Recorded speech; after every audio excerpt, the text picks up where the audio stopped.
Então era brincadeiras numa época em que ainda trazia comigo a aversão à guerra colonial e à tropa. Mas os porcos foi antes do 25 de Abril. A história dos porcos. Os porcos já é depois do 25 de Abril, é em janeiro de 75. Em janeiro. Não, é um pouco depois, não é em janeiro, deve ser fevereiro ou março de 75. Nesse aspecto também tive.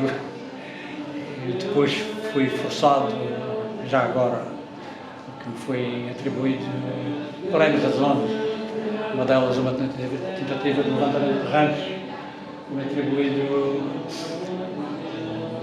Tinha 30 dias de cadeia para cumprir no 19. E eu na altura fazia parte da Comissão de Soldados da Unidade. Estava agregado ao MFA, não sei. E então tivemos aí a visita de 4 oficiais ligados ao MFA, que iam saber as condições da unidade, não sei o quê. E eu aproveitei para dizer uma série de verdades sobre o funcionamento do quartel. E não me esqueço que o chefe de Estado-Maior na altura, que era o Sr. Faria Leal, quando a minha intervenção pelo braço, disse: já chega, não fazes mal, vais comigo para baixo. Eu não tenho cadeia para cumprir aqui, não posso ir. Não, vais para baixo comigo, a partir de hoje ficas lá, andaste no comando. Fui transferido deste jeito para o comando militar ali no Palácio de São Lourenço. Vim para ali, nunca cumpri cadeia, embora a cadeia esteja lá na caderneta militar, 30 mais 15 do Porto, são 45. Isto para vos dizer que eu ali, a muito custo, não me foi dado inicialmente o trabalho de radiografista, porque estavam todos os espaços ocupados. Ainda bem que não me deram, porque não percebi para terminar a vez. Mas a dada altura deram-me o trabalho de telefonista. Havia um PBX lá no sítio e nós, quando estávamos de serviço, ficávamos tudo à noite. Aqui tem a data presente, é 29 de agosto de 75, quando uns rapazes de Flama faziam umas pinchagens na altura, foram detectados por um grupo de vigilantes ligados à Câmara de Machico, neste caso ao Padre Martins. Foram levados para a Câmara onde funcionava o posto da polícia para serem interrogados. Então choveram centenas talvez não, mas dezenas de telefonemas no comando para enviar-nos a tropa, para ter-me aqui, não sei o quê. Eu sabia o que estava a passar. Eu sabia que eles lá em México precisavam de algum tempo para poderem fazer o que tinham de fazer.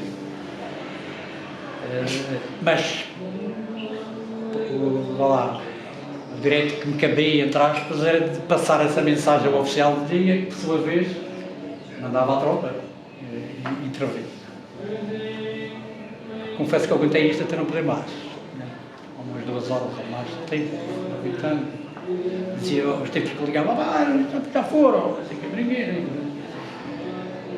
Depois fiquei para como diria: mas o que é que eu faço? Se eram os gajos que há 2 horas que eu recebi coisa agora digo, não é problema. A atitude isto não pode ficar assim. Assumi o papel de oficial de dia. Nunca eu tinha feito na minha vida, peguei no telefone e fui ligando primeiro para aqueles, para lá, as forças que iam ser chamadas a intervir, aquelas que tivessem atitudes menos repressivas. E na altura a Marinha tinha aí um grupo de serviço que agia, havia a Marinha, um pelotão no 19 e outro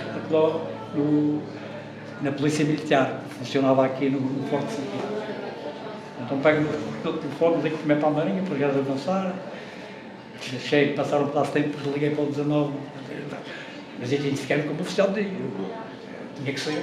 Não havia senhas, já era grande vantagem na altura. Se houvesse senhas era complicado. E só em último recurso é que depois liguei para a Polícia Militar, mas entretanto liguei para lá dizer qual era a situação. Isto para dar a ideia de que de uma aventura do ponto de vista militar, nunca foi conhecido. Que eu há bem pouco tempo me foi pedido para colaborar em um trabalho relacionado com as comemorações do 25 de Abril. Tornei público, ou vai ser tornado público.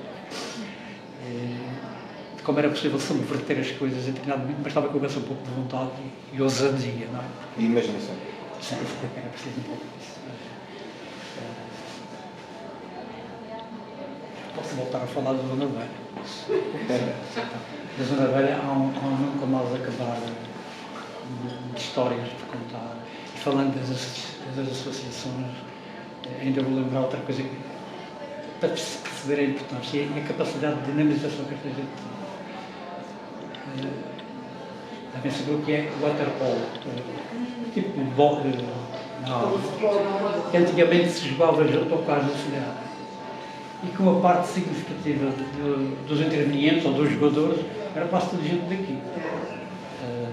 Mas isso durante anos desapareceu. Deixou de se praticar. Até o momento em que um grupo de rapazes aqui da zona resolve reavivar o jogo. E fizeram tudo, desde as balizas, que tinham que ter bolhas para água, criaram equipes, fizeram torneios na barreirinha, por exemplo, dentro da piscina, depois foram convidados para fazer noutros sítios. E tudo isto nasceu da necessidade que eles têm realmente de... E isto é fantástico. É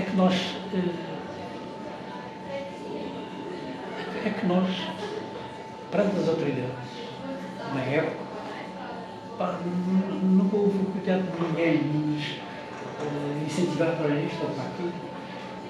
Tudo o que aqui nasceu foi por iniciativa das pessoas. E esta capacidade é realmente de relevar. E digo isto porque isto não acontecia noutros sítios. A gente corre ainda de uma ponta à outra e estas coisas que eu acabei de vos dizer não aconteciam senão ninguém. Por isso é que eu digo que nós mantenho isto. Do ponto de vista material éramos poucos. Do ponto de vista cultural, estou convencido que éramos a zona mais rica da cidade. Nós tínhamos aqui acesso a coisas que os outros não tinham.